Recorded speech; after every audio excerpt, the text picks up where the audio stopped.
Good afternoon, everyone, and welcome to another episode of the audiobook series. Today we'll be continuing the world of the Gathering.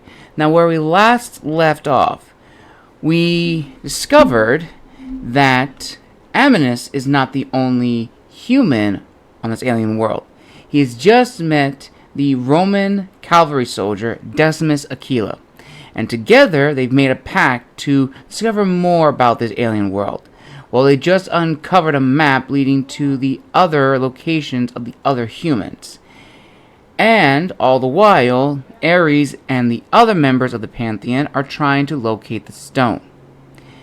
And with all that happening, we now have some new players, some unknowns, who are observing the events that are unfolding. So, without further ado, let's dive right in to Chapter 10 of The Gathering. The forest was once home to many tribes and nomadic people for eons. Together they lived in relative peace and harmony. However, very few were left and struggled to survive in this harsh world. A lone hunter made camp far from where Decimus and Aminus met. He wore animal skins, bones, and a stone medallion over his neck, covered in ancestral runes. Setting aside his hunting bow, the hunter removed his wolf shawl over his head. His features were similar to that of a human, albeit more animalistic. His skin was fair with dark patches covering his face. His eyes, black as night, reflected white under the sun's radiance. His teeth were filed to fangs, but were not enormous. They were of a decent size. As he sipped water from his pouch, he reflected on today's hunt. Let us see. 2 rabbits, a ferret, half-eaten deer, a dozen dry roots, berries, and shards of bone. Better than nothing, I guess. As a boy, he remembered the woods teeming with wildlife, a hunter's paradise. Although due to excessive hunting and an unknown magical plague that infected the forest, many have been killed to the point of extinction. One part of the woods had become so barren and dead that many have deemed it the Deadwood Forest, home of the Wendigos. Few who venture there ever return. That is why he always stays within his boundaries, never wanting to cross paths with the eaters of the living. Sooner or later there'll be no more game for me to hunt, and I'll have to find a new place to live. He took the meat, roots, and berries and placed them in a fur pouch within his wooden tent for later. He took his knife and sharpened the bone shards into arrowheads for future hunting missions. About an hour, he got to work on more significant pieces and grounded them into spear point. Grabbing a handful of thick oak branches, he made deep notches on one end with his knife for the heads to sit in. Gently securing the heads within the groove, he grabbed several pieces of soaked, braided plant stems and tied them around the spearhead until it wrapped the branch head firmly together. He made 5 of these and hastily set about making some arrows. As he was about to begin, his stone medallion began to hum. The runes glowed blue, echoing a soft voice of the hunter. "Not this again. I swear I should have gotten Arise, son of Darius," came a soft voice, almost angelic, from the medallion. It sounded rather ancient, belonging to a race long forgotten. The hunter stumbled backwards on the forest floor. His eyes widened with shock as he looked down at his medallion. "Who's there?" he said nervously. "It is I, the Guardian. You have been chosen to fulfill the prophecy. It is your destiny." "Look, Guardian, I think you have the wrong man. I'm just a hunter. Are you not the son of Darius, last protectorate of the realm? Honor bound to serve when duty call?" The hunter grumbled. "I thought so. It's now your turn to take the mantle." The hunter became irritated. "Fulfill the prophecy? How? I am but one man. There's no one here who will help. Why should I?" The Guardian flashed a bright light before the hunter and showed him images. The first was a silhouette of 7. 7 what? He could not say. But he did get a chance to get a glimpse of the second image. This time it was a precious stone. The stone's radiance sent shockwaves to the young hunter. As he felt his skull tighten and squeeze, then the worst came. In a flash, the stone's light was gone, and instead in its place were the wings of a mighty beast shrouded in black fire. Avalon smelled the black smoke and soot coming from the beast. It nearly made him choke on the fumes. This felt more real than the last image. Then the beast slowly turned its head towards him, and Avalon locked eyes on the terrible creature. His heart raced in his chest, furiously thumping around like a drum. His breathing quickened. For the first time in his life, he was afraid, scared even. After the vision passed, the hunter knew what to do. He could see the path before him. So, it is true. They have returned, and if so, then he will return. We are not ready for his coming. True, but that is for another time, said the Guardian. We must focus on the task, defeating the Lord of Time. You must find these warriors and help defeat this warlord before it's too late. I don't even know where to begin. I shall assist you in locating the others. The rest is up to you. Are you ready for the journey? The hunter clutched his medallion and nodded firmly. Pleased with his answer, the Guardian's spirit returned to the ornament. Realizing what he must do, the hunter broke down the camp and gathered all the necessary materials. He grabbed his quiver and bows, food, supplies, and clothing. However, before he left, he remembered one last thing. Reaching inside his tent, he took his father's most trusted weapons. The family's heirloom was in his hands. The sacred wolf fangs. Each was composed entirely of nironium, the most powerful metal on the planet, with 8-shaped handles gripped by the user's fist. On one side of each of the blades was a knuckle guard designed like a wolf's head, with metal ears running down the front, protecting the wrist. Fastening them to his belt, the hunter looked down at his medallion to see which direction he should take. The stone hummed in the direction of a cave, 1,500 meters south of his camp. Slinging his gear over his shoulder, the hunter started his quest. And though he did not know of it, his role would be much more significant than the Guardian had told him. Are you sure this is the right way? Said the disgruntled Roman. While following the map, he and Amnis had walked over fallen logs for several hours, raging rivers, and other treacherous elements. I'm sorry, but do you speak Greek? I don't think so. We're going the right way. It's just the paths have proven to be difficult. We should reach one of them within the hour. You said that 3 hours ago. I think we're lost. Decimus and the horse began to tire. Fine. We'll stop here and look over the map together. Finding a nearby tree stump, Amnis and Decimus rested a while and looked over the map. Decimus's horse reared her head up. She started stomping her hooves into the dirt and moving nervously, which got their attention. Decimus, control your horse. She's acting up. However, Decimus placed a hand on his sword. Something's here. Here in the woods. Amnis shrugged it off. It's probably an animal. We are in a forest after all. Decimus knew this was no ordinary animal. Decimus knew that his horse only ever acted this way when someone was close, and not the friendly variety. Amnis, I don't think this is an animal. I believe we've been followed. Someone is here with us. Just then, branches broke from above them.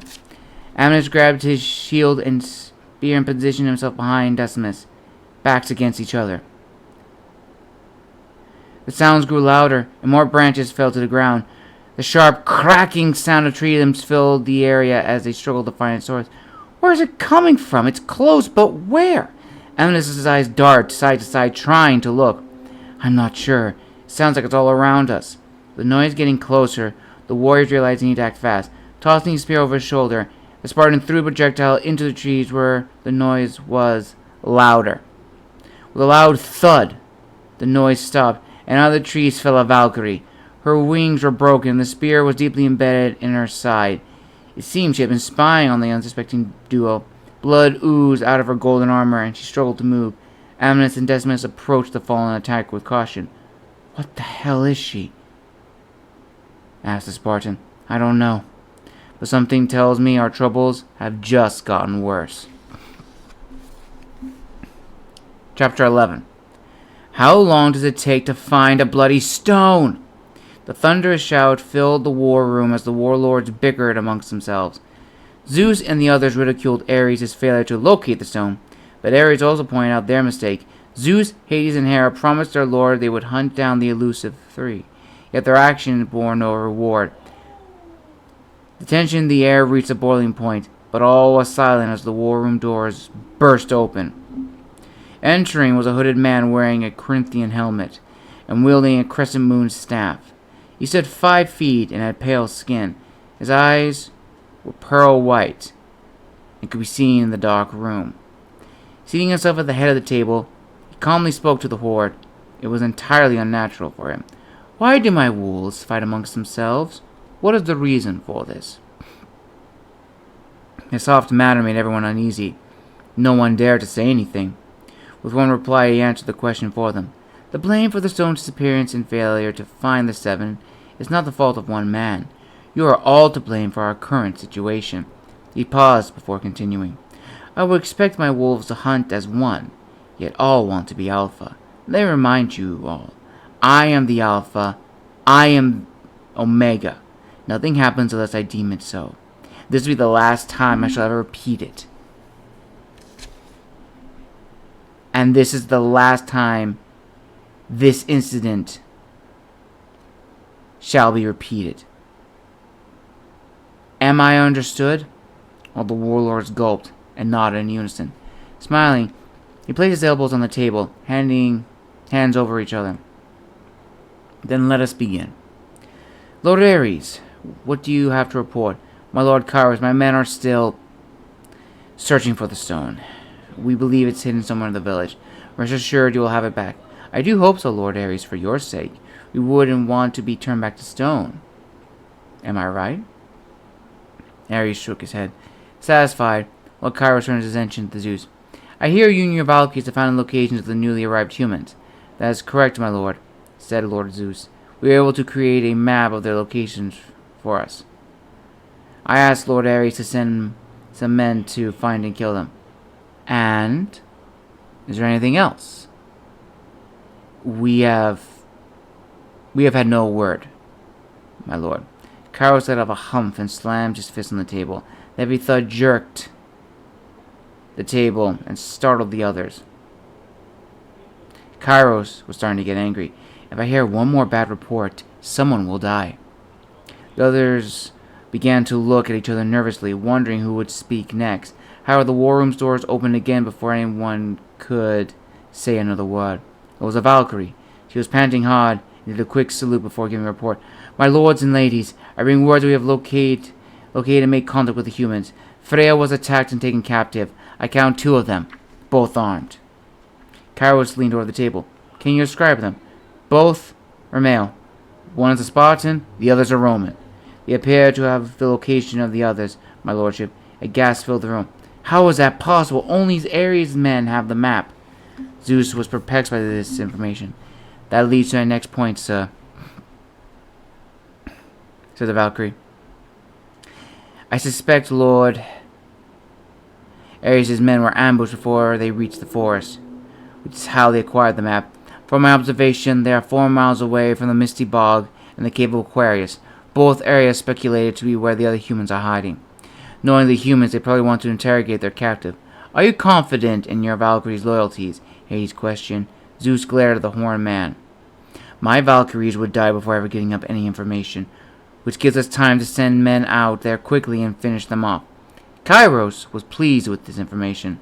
With the humans having the map, his soldiers could follow them and strike a fatal blow, ending this rebellion in its infancy. Lord Ares, you will assist Lord Zeus in hunting down these humans. Your nightmares and Lord Zeus's Valkyries will intercept them before they arrive at either location. Once you have killed them, bring me back their heads. We will bring a swift end to this once and for all. Now go! Lord Zeus and Hades saluted before leaving the war room. Kairos turned his attention back to the remaining lords. All still silent. Well, what are you still doing here? Get out and find my stone! The lords and ladies quickly exited the room, leaving only Kairos and the Valkyrie behind. Chapter 12. The sound of dripping water echoed in the damp cave. The young Celt slowly opened her eyes. She scanned her surroundings and realized she was in a new cave. Blinking a few times,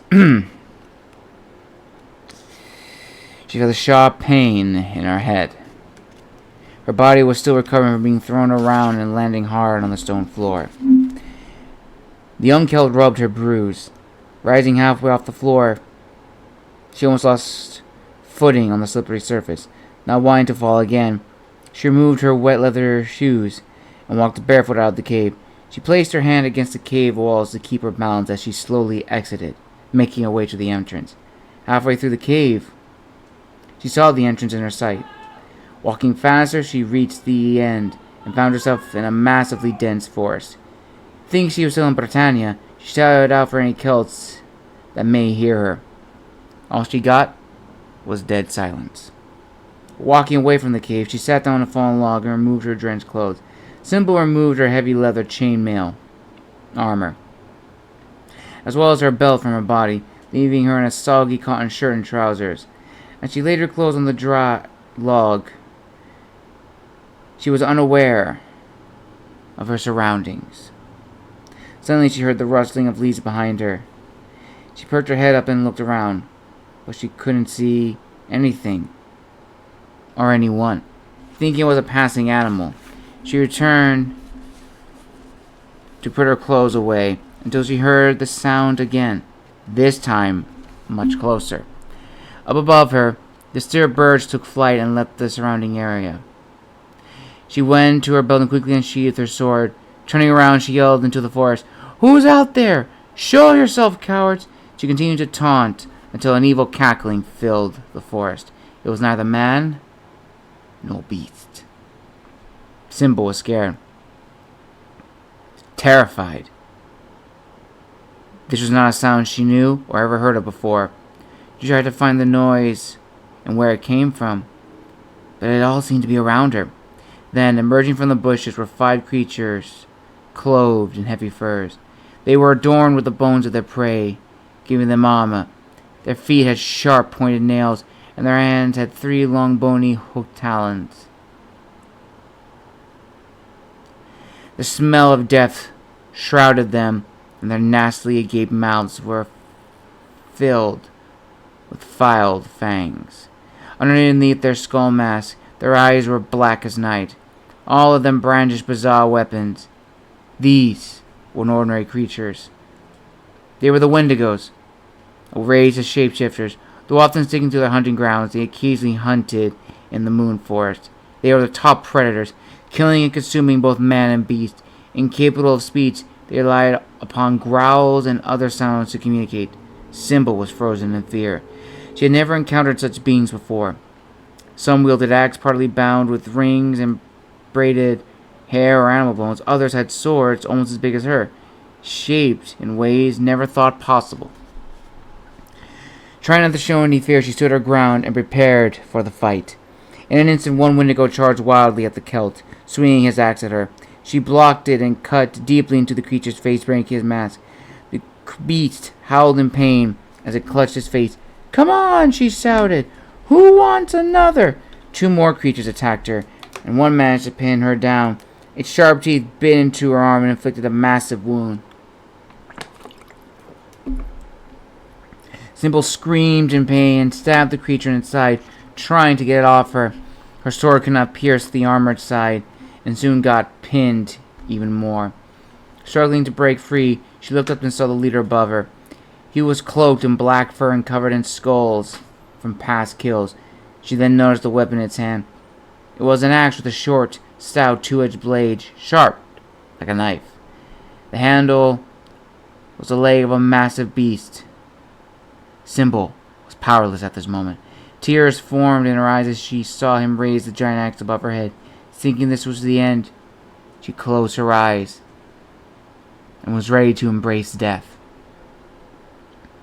However, the leader roared in pain as an arrow hit him in the shoulder. The other Wendigos got off her and watched another arrow hit the leader in the chest, knocking him down. With her arms free, she tore off a piece of her shirt and wrapped it tightly around the wound, trying to stop the bleeding. The creatures hissed in unison as they tried to find the attacks. and who was firing the arrows. Just then, a loud "Gahoo!" came from the trees. As everyone looked up, high above the branches stood a figure. Jumping from the vantage point, he landed on the soft dirt with a thud and stared at the Wendigos. At first, Symbol thought it was another beast. It did have furs covering him, but these beasts seemed hostile towards this intruder. Before she could say anything, one of the Wendigos attacked the intruder. Dodging a downward slash, the stranger grabbed one by the neck and dug his fingers into its throat. Then, making a fist, he tore out the flesh. As the creature clutched its bloodied neck, the stranger quickly kicked its face. Staring at the body of the fallen hunter, the other Wendigos tried to avenge their comrade, but are cut down by the stranger effortlessly. Whoever this person was, he was Symbol's savior. Symbol tried to get up, but even with the makeshift bandage, she lost too much blood. Suddenly, she looked up and saw the leader trying to flee, but the individual fired another arrow and landed dead in the creature's back. With all the beasts dead, he turned his attention to Symbol. The stranger reached into his pouch and pulled out some herbs.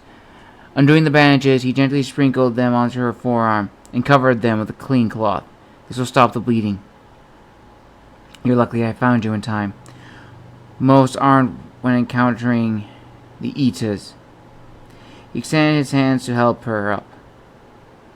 Taking the hand, she pulled herself off the ground.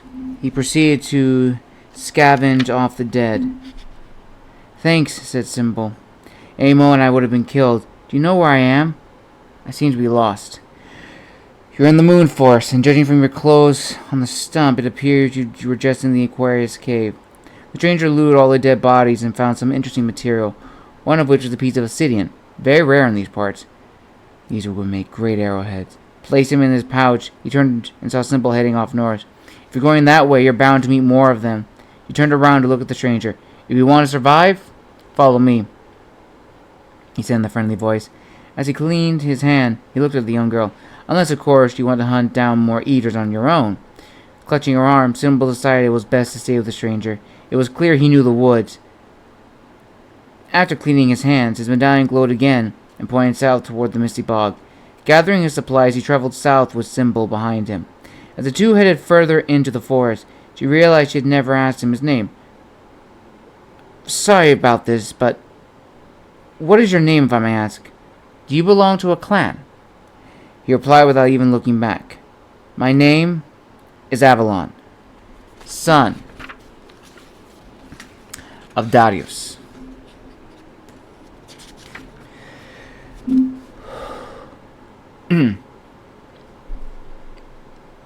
Chapter 13. Who are you? Are you some kind of siren? Perhaps a harpy even? The prisoner laughed at Amnes's questions. She told them nothing, despite being tied to a tree and suffering bruises. You humans and your mythology, so primitive, always trying to make sense of the unknown. The Valkyrie gave him an arrogant grin and chuckled to herself. Amnes became irritated. In Sparta, prisoners were brutally tortured if they did not give up information.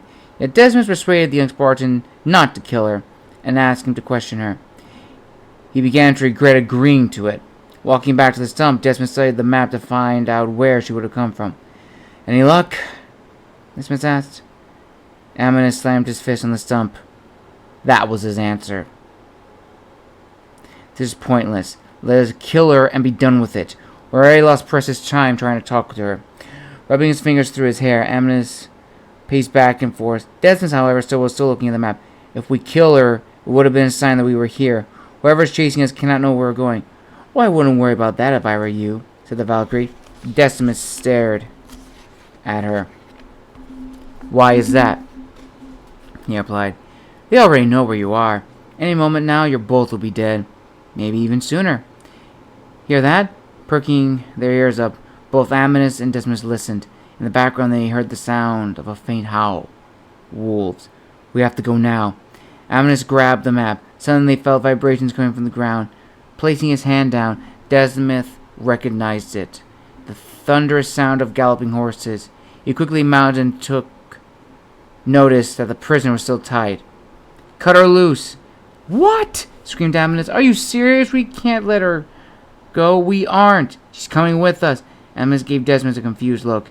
There's only one horse. How do you expect all three of us to get on? Now Decimus was the one getting irritated. Improvise, damn it! Now get on! Hating this plan, Amethyst freed the prisoner and used the remaining rope to bind her feet, hands, and wings before flinging her over his shoulder. With one heave, he got up on the horse. The beast wobbled to adjust for the added weight.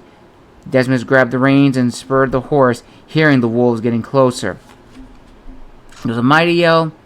The horse began galloping away. The hero scrambled through the trees and over the rivers to escape the pursuers.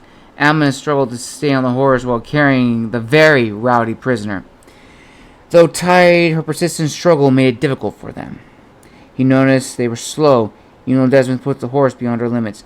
Looking behind, he saw the faint outline of two jet-black wolves quickly approaching them. Leading them were a couple of Hades' reapers atop their nightmares. Knowing they would be overtaken, Amethyst made a judgment call and threw the Valkyrie off the horse. She tumbled to the ground, with her arms and legs and wings still bound together. She hit her head hard on a fallen log. The wolves and nightmares ran past her unconscious body as they pursued their targets. "Where's the prisoner?" said Desmond, eyes still facing ahead. "She fell off," replied the Spartan. "Amethyst! She was slowing us down. What did you want me to do?"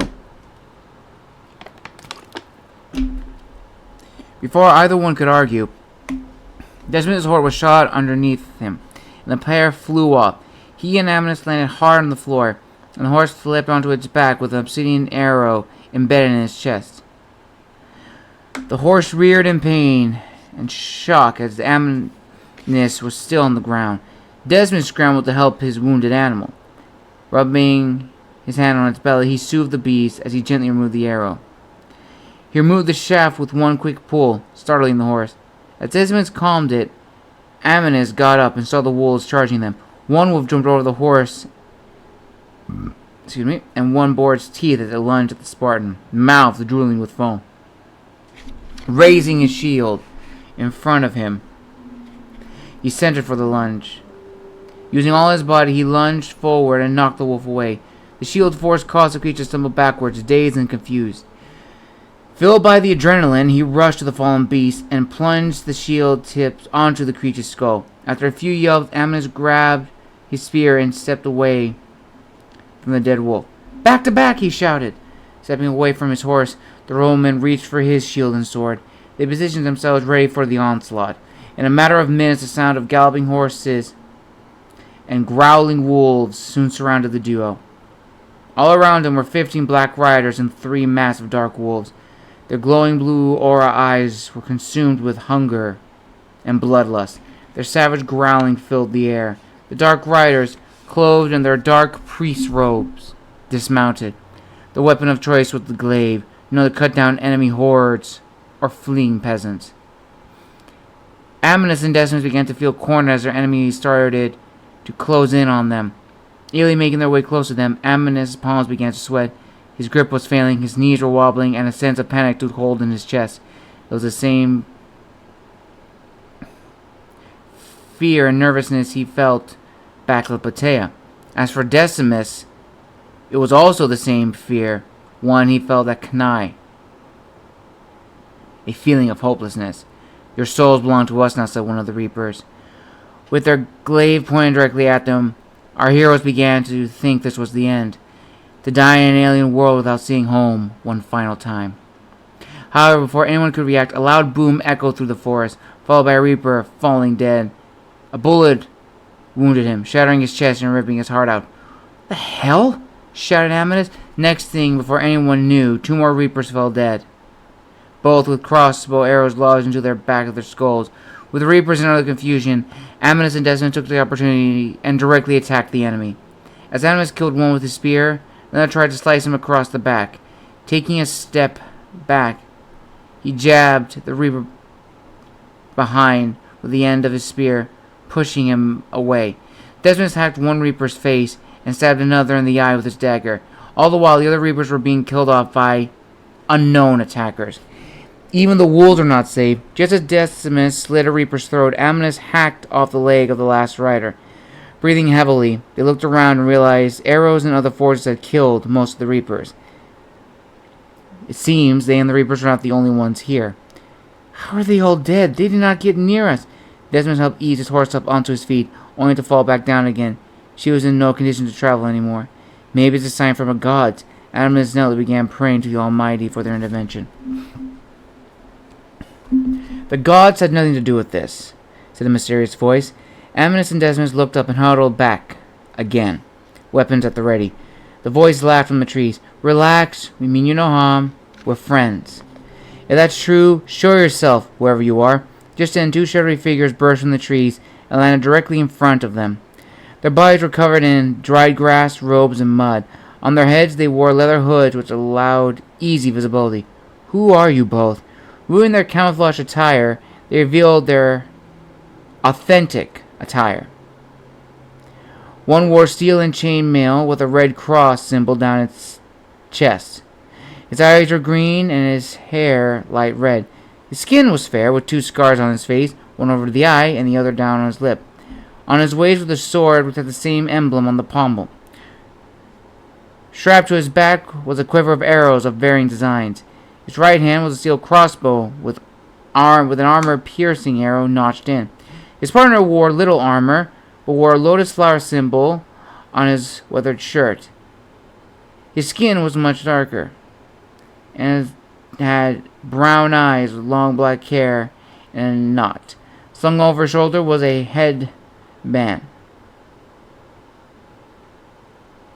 Slung over his shoulder was a hand cannon, also known as a matchlock musket with a powder horn of black powder tied around his neck and a pouch of metal musket balls. 2 swords, one shorter than the other, were tied to his waist. Whoever they were humans, just like them. Taking a step forward, one of the strangers politely bowed before Desmond and Amanus. Greetings, friends. My name is Richard Hawke, and this is my compatriot, Kaido Mori. We need your help. And with that, viewers and listeners, we will stop here. Now it's getting interesting. We have now met 2 more humans, Richard Hawke and Kaido Mori. But where do they come from? These can't be the 2 people that Amanus and Desmond are looking for. So where do they come from? Well, find out in next week's episode to learn more. And as always, make sure to like and subscribe and comment down below what has been your favorite chapter thus far and who's your favorite character from The Gathering. Well, until next time, have a wonderful day.